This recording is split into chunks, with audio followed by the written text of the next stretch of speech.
Olá, você acompanha agora os principais destaques internacionais dos últimos dias. E o governo do Reino Unido aprovou o medicamento Molnupiravir contra a Covid. Essa é a primeira autorização mundial de um remédio oral para ser usado contra a doença. A Fiocruz também estuda o uso do medicamento. A Agência Reguladora de Medicamentos e Produtos de Saúde do Reino Unido autorizou o Molnupiravir para o tratamento da Covid de leve a moderada em adultos que apresentam pelo menos um fator de risco para o desenvolvimento da doença na forma grave, como diabetes ou problemas cardíacos. A autorização foi concedida depois de resultados positivos nos ensaios clínicos de fase 3, que avaliaram o Molnupiravir em pacientes adultos não hospitalizados e não vacinados, com infecção em curso por coronavírus confirmada por exame laboratorial. Os pedidos de avaliação permanecem sob a revisão por outras autoridades regulatórias, incluindo a FDA dos Estados Unidos e a Agência Europeia de Medicamentos. O Brasil, por meio da Fundação Oswaldo Cruz, se juntou a mais de 100 países para estudar a eficácia do remédio contra o coronavírus. E ainda falando sobre Covid-19, os Estados Unidos começaram a vacinar crianças entre 5 e 11 anos de idade após a autorização final do imunizante da Pfizer-BioNTech para essa faixa etária.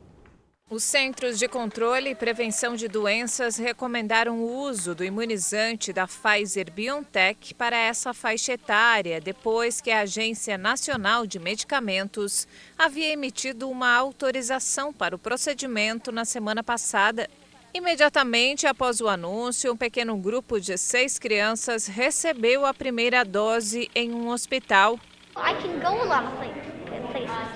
Agora posso ir a vários lugares, como jogos de beisebol. Posso ir ao cinema. É um passo mais perto de estar totalmente vacinado. Eu poderia chorar só de pensar neste momento, porque esperamos muito tempo para que nossos filhos recuperassem um pouco do senso de normalidade. O medicamento será administrado em 2 injeções de 10 microgramas cada. Menos do que os 30 microgramas que os grupos de mais idade recebem por dose. Embora crianças de 5 a 11 anos tenham menos probabilidade de desenvolver casos graves de Covid, houve quase 2 milhões de infecções e mais de 8.300 hospitalizações de crianças dessa idade nos Estados Unidos. A Pfizer informou que sua vacina foi 90,7% eficaz na prevenção de formas sintomáticas da doença nas crianças. Além de protegê-las contra a doença, a vacinação deve ter outros benefícios, como menos suspensões de aulas e uma possível redução na transmissão da epidemia para a população em geral. E o governo chinês pediu à população que estoque comida em meio ao controle de novo surto de Covid.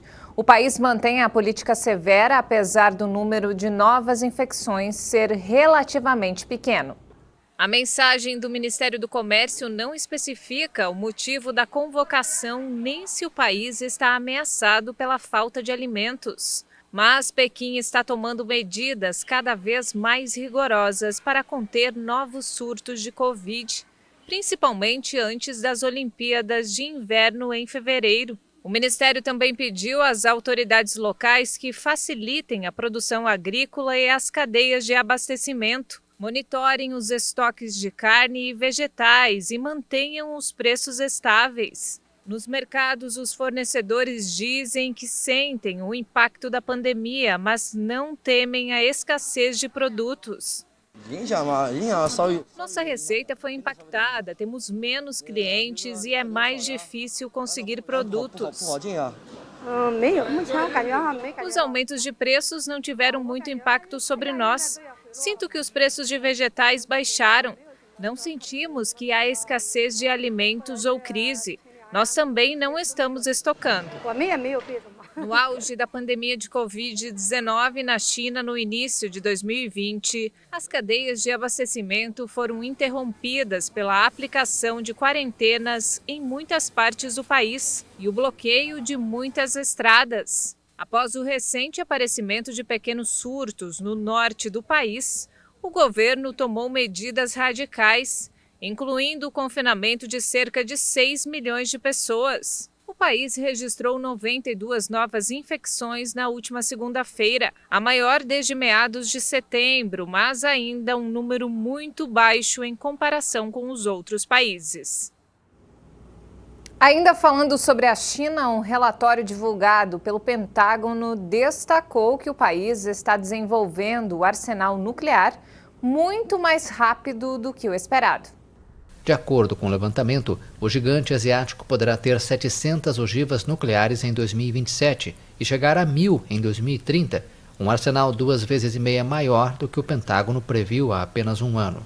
Como os Estados Unidos e a Rússia, as duas maiores potências nucleares, a China está construindo uma tríade nuclear com a capacidade de lançar armas nucleares a partir de mísseis balísticos lançados por terra, ar e de submarinos, segundo o relatório. O estudo acrescenta que a China provavelmente não busca a capacidade de lançar um ataque nuclear não provocado contra um adversário nuclear, principalmente os Estados Unidos, mas deseja dissuadir outros a fazê-lo, mantendo uma ameaça de retaliação.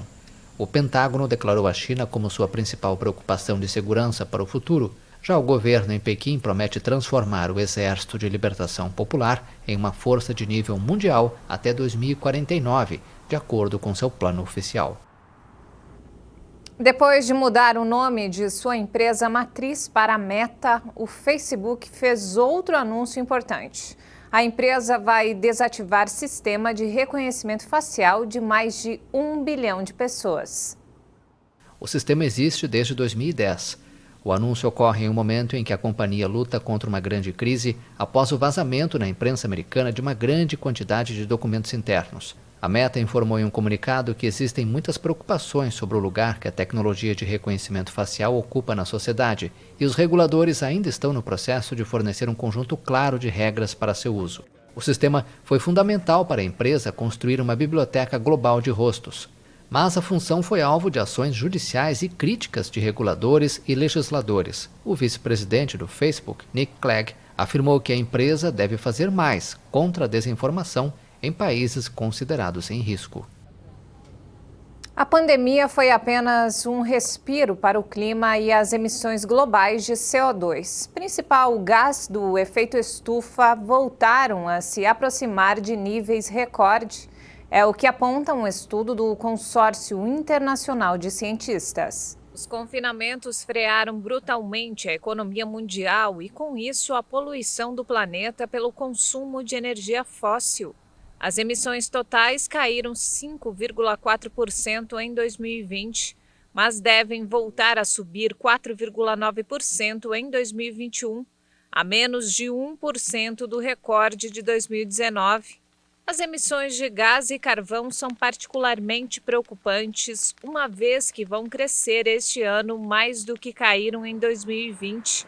O relatório constata que a reativação econômica voltou a se basear nos combustíveis fósseis.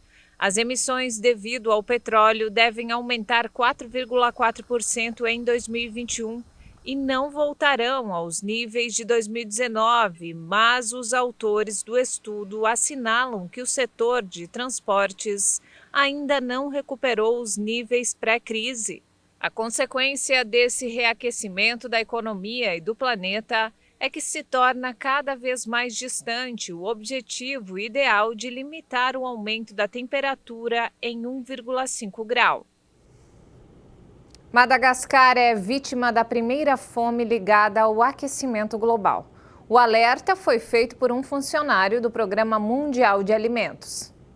O vice-diretor do Programa Mundial de Alimentos em Madagascar, Aduino Mangoni, afirmou que 30 mil pessoas sofrem com a fome na metade sul da ilha, situada perto da costa sudeste da África. A região é afetada por uma seca sem precedentes em 40 anos e mais de 1,3 milhão de moradores sofrem de desnutrição aguda. Aduino relatou a situação em uma videoconferência durante uma reunião das Nações Unidas em Genebra.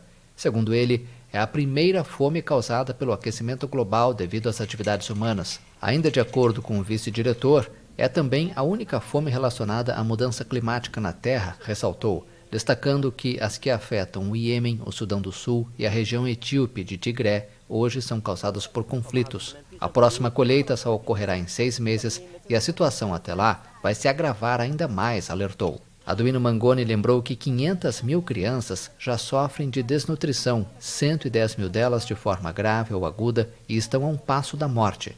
O Programa Mundial de Alimentos precisa de 69 milhões de dólares para lançar a assistência necessária nos próximos 6 meses. Os incêndios florestais que acontecem todos os anos na Califórnia forçam moradores a deixarem suas casas. Jennifer e Ryan ainda sentem o trauma após terem sido obrigados a deixar a vida na cidade de Paradise em 2018.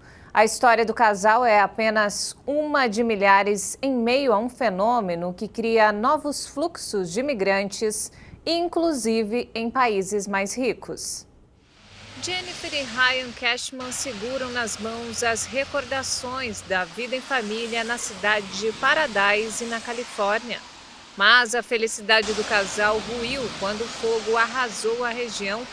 Eles perderam praticamente tudo quando a casa foi atingida pelas chamas dos incêndios florestais de 2018. A tragédia forçou a família a se juntar às crescentes ondas de imigrantes do clima em todo o mundo. É um desafio realocar uma família inteira. Quando os incêndios vieram e perdemos tudo, eu logo disse a Ryan, vamos deixar a Califórnia. Não podemos mais ficar aqui. Simplesmente não consigo imaginar morar lá depois de passar por algo tão traumático e ser lembrada disso diariamente.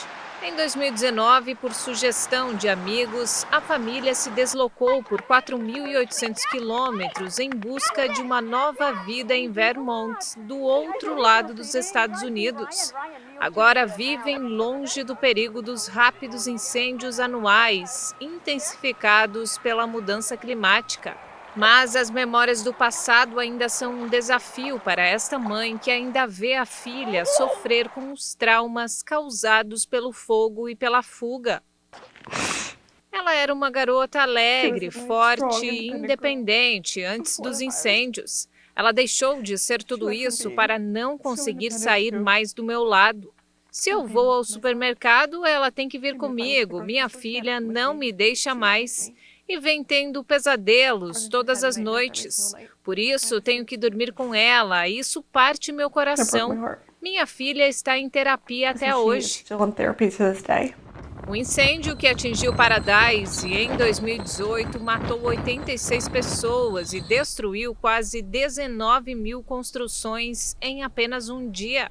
As catástrofes provocadas pelo fogo só pioram. 8 dos 10 maiores incêndios já registrados na Califórnia ocorreram a partir de 2017. A violenta seca desencadeada pelo aquecimento global é a principal causa do surgimento dos focos. Para ser honesto, às vezes vem uma cachoeira de lágrimas. Não entendo porque estou me sentindo tão mal por dentro, mas me consulto com um terapeuta.